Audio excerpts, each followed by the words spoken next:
Bonjour les entrepreneurs, aujourd'hui voyons ensemble le mix communication. On appelle le mix communication la combinaison des moyens et techniques de communication adoptés par l'entreprise afin de transmettre un message cohérent en direction de l'ensemble des publics cibles, c'est-à-dire les clients, les fournisseurs, les sociétés, les partenaires, les actionnaires ainsi que le personnel de l'entreprise. Les outils les plus utilisés sont la publicité, la télévision, la radio, la presse, le cinéma, l'affichage, Internet, le marketing direct, l'emailing ou le phone marketing, les relations publiques, les relations presse, les événements, les foires, etc. La promotion des ventes, des réductions, des jeux, des concours, des animations, ou encore la force de vente, les vendeurs, les prospecteurs et les promoteurs. Le mix communication répond à 3 objectifs pour l'entreprise. Les objectifs cognitifs.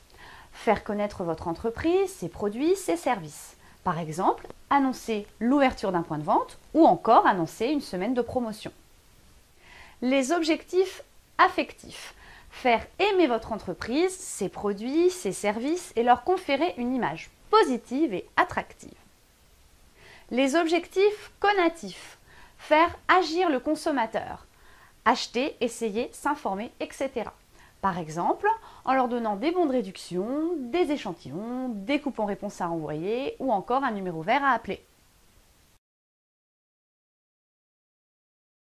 Tout d'abord, il faut savoir que votre mix communication doit être retenu en fonction de vos objectifs, de votre budget, de votre marché cible, de votre produit et aussi en fonction des autres éléments du marketing mix, à savoir la distribution et le prix.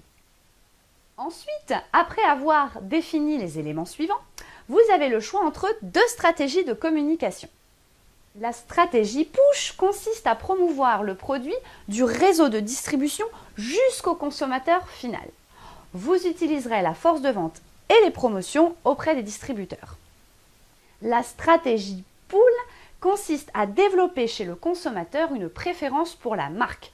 Vous utiliserez la publicité en priorité. Enfin, il est important de savoir que l'efficacité de ces outils de communication diffère selon les phases du cycle de vie d'un produit.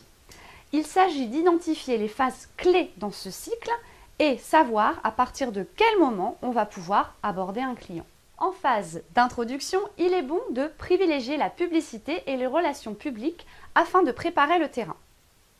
En phase de croissance, la publicité et la promotion ainsi que le bouche à oreille jouent un rôle décisif, le but étant de conquérir le marché.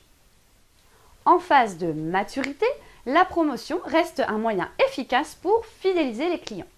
En phase de déclin, le budget de communication étant très réduit, l'entreprise fait de la publicité d'entretien et des promotions afin de relancer son produit. Par exemple, pour une crème du visage, une fois que le produit a été acheté, il est assez facile de savoir à quelle période le pot de crème va être terminé.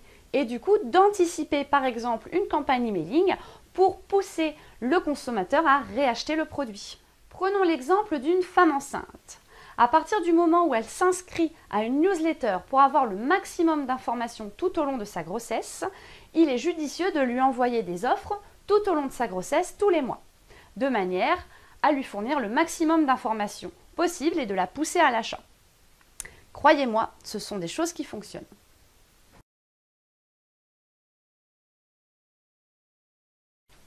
Voici quelques conseils pour vous avant d'élaborer une stratégie de mix communication. Choisissez des médias en adéquation avec votre cible et avec la nature de votre message. Ne négligez pas l'impact de la répétition des messages et de la complémentarité des médias. Aussi, il faut savoir qu'une action de communication ne s'imagine pas d'une manière isolée, mais bien dans le cadre d'un plan d'action marketing global élaboré à l'année ou au semestre. Voilà, c'est terminé pour aujourd'hui.